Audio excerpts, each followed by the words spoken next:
Hello everyone, welcome back to the channel. This is another video to report on the progress I'm making towards my goal of getting off fossil fuels this year.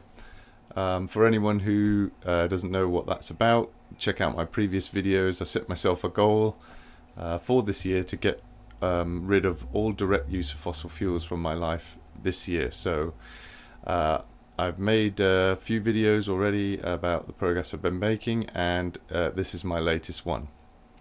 Okay, so let's start with the motorcycle.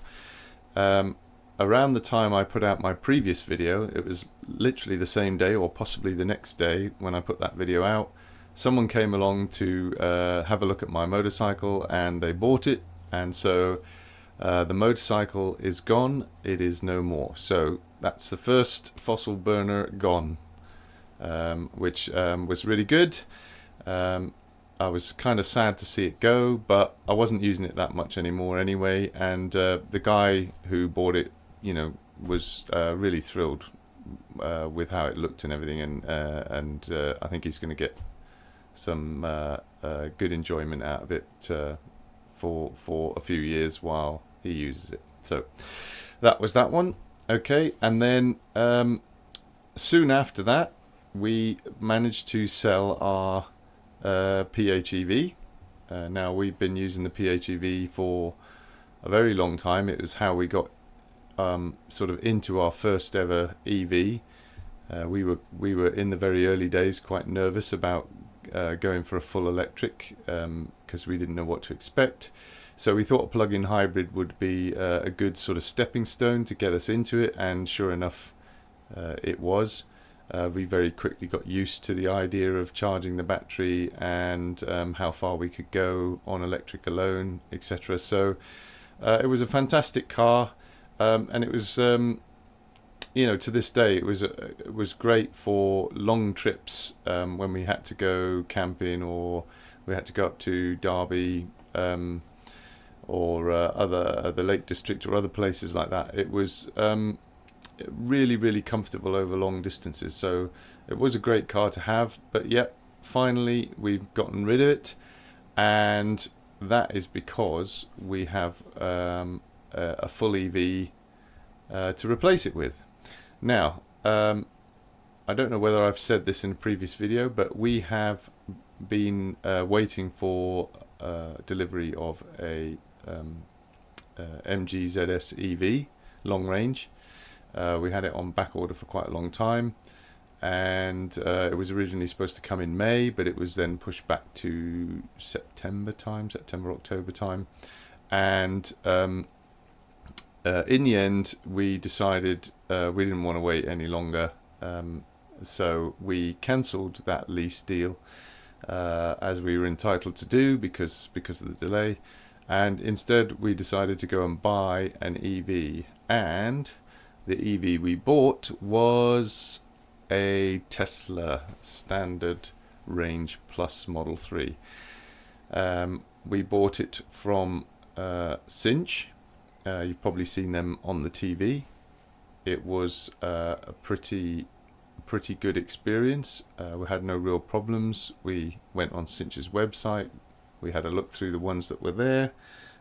We picked the one that we liked. We ordered it. It was delivered to our house, you know, a week later. It was exactly as it was described, and we're very happy with it. And it's as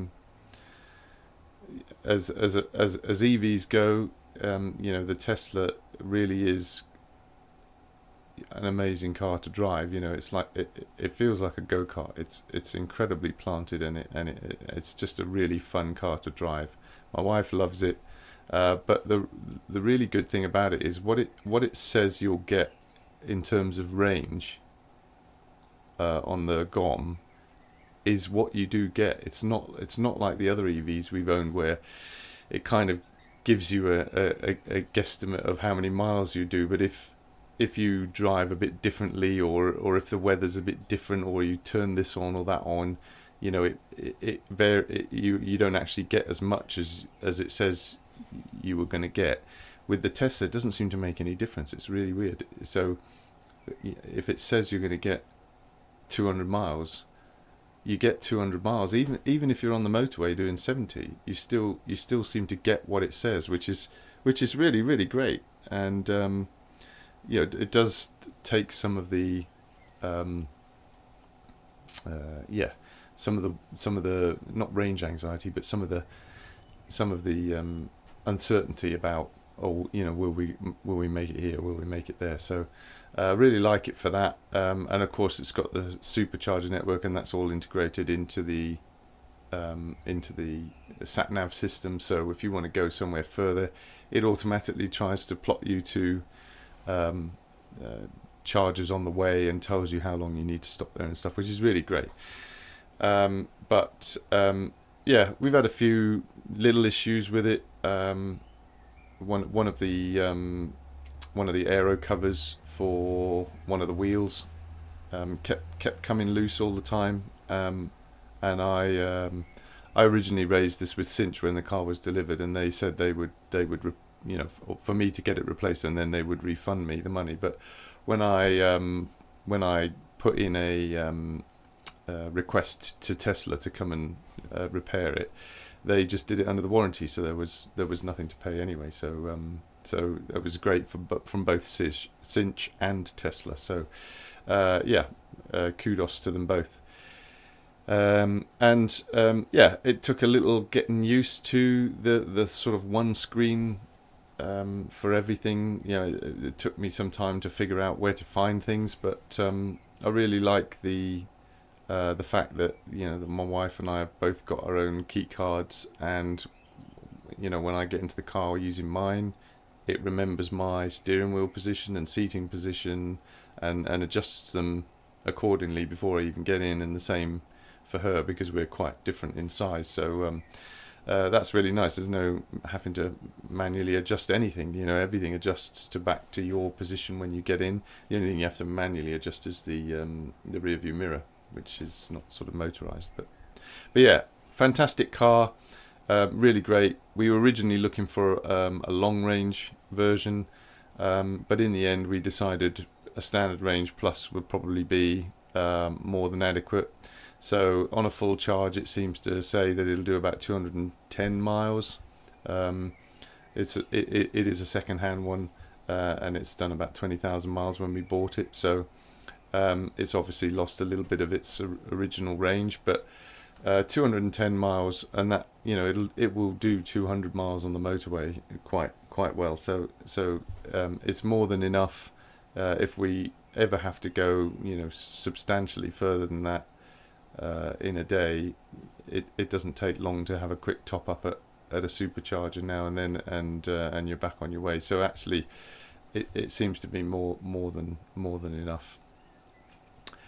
So yes, so car's gone, bike's gone. So we now have no more petrol vehicles. We have 2 EVs, and we are only left now with the gas situation. So I've been keeping an eye out for a replacement for our gas hob. I've seen one. I almost ordered it, but there's still a little bit of debate about how we're going to get rid of our old one, so I'm still trying to iron all that out. So that's still ongoing. At the moment we are still cooking now and then using the gas hob. But hopefully that will change by the time I do the next update video. And the last thing, of course, is the central heating system, and this is the big one. So in this since the last video, I have had one company out to give us a quote so far for a heat pump install. They went round and looked at our existing radiators and stuff, and our pipe work, and did some basic measurements of the room. They didn't do a full heat loss survey yet, because that takes a lot of time, and it's something you have to pay for out of your own pocket if you want them to do that first, or if you decide to go with them, then they obviously do it as part of the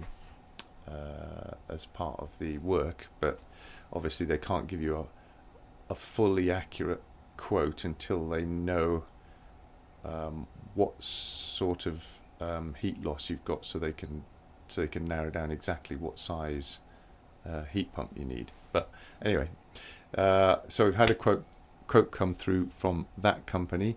This company is a HeatGeek assured installer. I went through the HeatGeek assured route because I wanted to make sure that the job is done properly, and from the videos I've been watching on HeatGeek's YouTube channel, I'll leave a link to that at the end of the video. They were explaining how important it is that people know what they're doing properly and get the heat loss calculations done correctly, and all the sizing done correctly, because if a heat pump is to work efficiently, it has to be installed properly.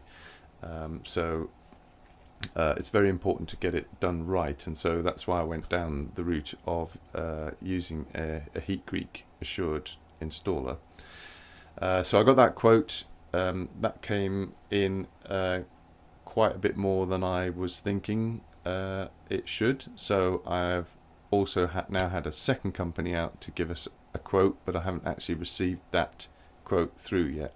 So I'm interested to see what their quote is, what their quotation is compared to the one I've already received. But they pretty much said that the heat pump would have to go in the same location, but where it would have to go is very close to the boundary, and so there's a bit of uncertainty about whether or not it's allowed in that location or not, and they're both sort of looking into that.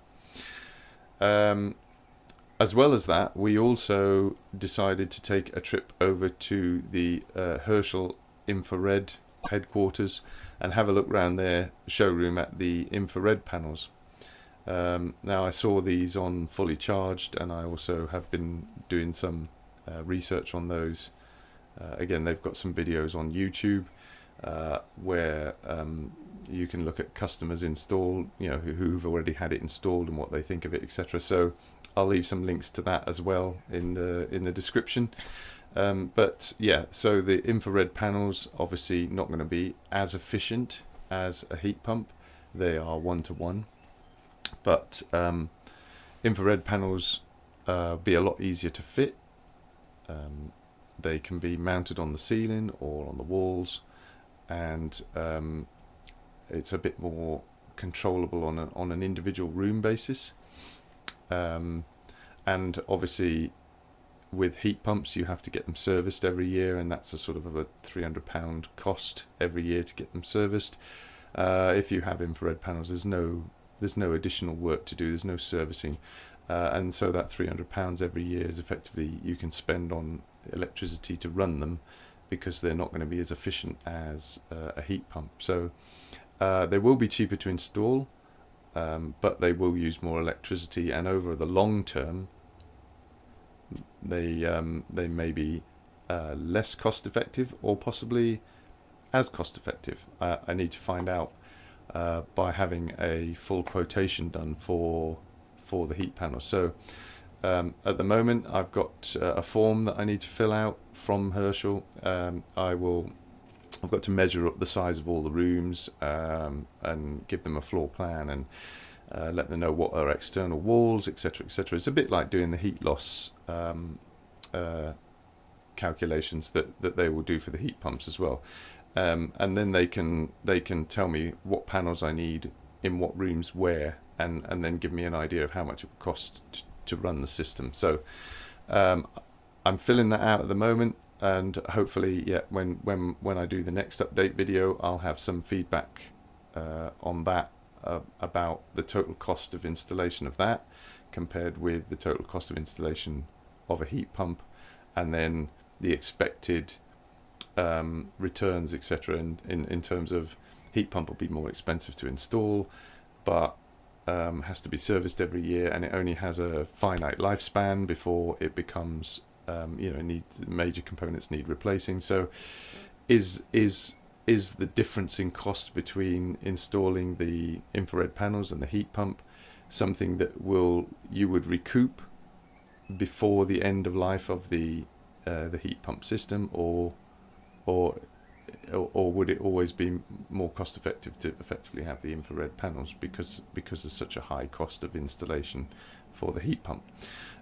So I won't know any of those until obviously I've had the second quote through for the heat pump, and also from Herschel for the infrared panels.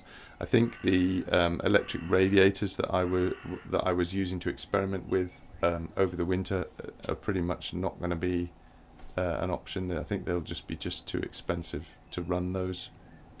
So I don't think we'll be going down that route. I think it's either going to be a heat pump or the infrared panels. The problem with the heat pump as well is that I would have to have a new hot water tank as well, and the one I've got in the house at the moment isn't even that old. It's only 4 or 5 years old, and it kind of seems like a waste to just have to rip that out and replace it with another one. But anyway, we'll find that out nearer the time. So in summary, I think we're making good progress. We're on course so far. I think we'll definitely have the cooker replaced by the time I do the next video, and then I think it's going to be quite a sort of a mad dash to get the heating done before the end of the summer, because we're getting quite close now. So we're already in sort of mid-June, and so if I really want to get it cut off by sort of September time, I'm going to have to make a decision and move fairly quickly. So stay tuned. There will be more updates to come, and fingers crossed I'll make it. I really hope so. But yes, anything I've spoken about in this video, infrared panels, heat pumps, blah blah blah, Heat Geek, I'll leave links to those in the description at the end, and also obviously the cars and stuff. I'll leave links to all of that as well. So that's it for this update. Please stay tuned, and like, comment, share, subscribe. Thanks to all my new subscribers, by the way, who've come on board. I'm getting very close to hitting the magic 1,000 subscribers now. I think I only need another 20 or so. So fingers crossed, by the time I do the next video, I'll also have hit that magic number, and that will be really good for the channel. So thanks very much everybody, and I'll see you all on the next video. Cheers.